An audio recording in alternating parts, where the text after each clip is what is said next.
My name is Eleanor Hayes, and I used to believe family automatically meant safety. Now I know better. Because the person who nearly stole my home, my savings, and my independence wasn't a stranger. It was my niece. The same little girl I once babysat after school. The same little girl who used to call me her favorite aunt. Before I tell you how kindness nearly cost me everything at 79 years old, make sure you subscribe. Because sometimes the people who know your weaknesses best are the ones most capable of exploiting them. I never married.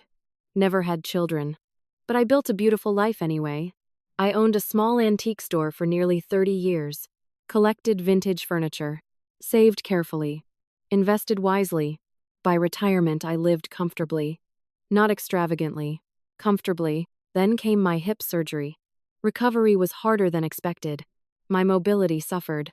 Simple tasks became exhausting. That's when my niece Amanda offered to move in temporarily. At first it felt like a blessing. Amanda was 34, recently divorced, financially unstable, but warm, funny, helpful. She cooked, organized medications, handled groceries, and most importantly, made the house feel less lonely. I truly believed we were helping each other. Then little things started changing. Amanda became strangely involved in my finances. At first, she framed it as assistance.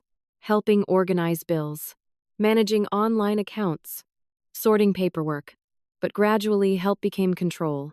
She insisted I was too stressed to manage details. Then came comments about memory. You already paid that bill. You forgot what day it was? Tiny things. Constant things. And slowly I began doubting myself. That's what manipulation does. It doesn't attack confidence immediately. It erodes it quietly. One afternoon, my friend Judith visited unexpectedly. Later, she pulled me aside and whispered, "Why does Amanda answer every question directed at you?" I defended her immediately, because admitting concern felt disloyal. But that night, I started paying attention differently. Amanda interrupted me constantly, spoke for me, corrected harmless details publicly. Then came the bank incident. A teller I'd known for years quietly asked, "Did you authorize your niece to discuss account restructuring?" My stomach dropped. I had authorized nothing. That evening, I searched Amanda's room. I know some people will judge me for that, but instinct finally overpowered guilt. Inside a folder, I found copies of my account information, property records, insurance documents, and handwritten notes. Notes estimating my assets. I physically sat down because my legs suddenly felt weak. This wasn't caregiving. This was preparation. The final betrayal happened a week later. Amanda invited a man named Victor to dinner. She introduced him as a financial advisor. Within 10 minutes, he began discussing asset protection strategies for aging adults. Aging adults. As if I wasn't sitting right there. Then he suggested establishing joint oversight on my finances. Joint oversight. No control.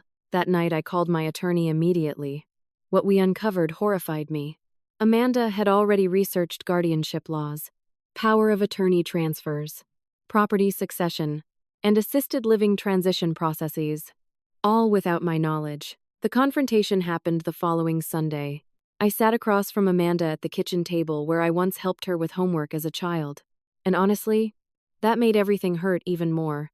When I presented the evidence, Amanda cried instantly, then denied, then blamed stress, then finally exploded. "You have more money than you'll ever use," she shouted. And I'm drowning. There it was. The truth. Not concern. Desperation mixed with entitlement. I looked at her quietly. "You could have asked for help, honestly." Amanda started sobbing. But by then, trust was already dead. She moved out within 48 hours. We haven't spoken in 2 years. And honestly, that still hurts. Because losing family while still alive feels like a strange kind of grief nobody prepares you for. Today, I still live independently in the same house filled with antiques, memories, and peace. I manage my own finances, my own choices, my own life. And every morning when sunlight hits the old wooden floors inside my home, I remind myself of something painful but important. Kindness without boundaries invites exploitation, especially when money enters the equation. Have you ever trusted a family member who slowly crossed dangerous boundaries?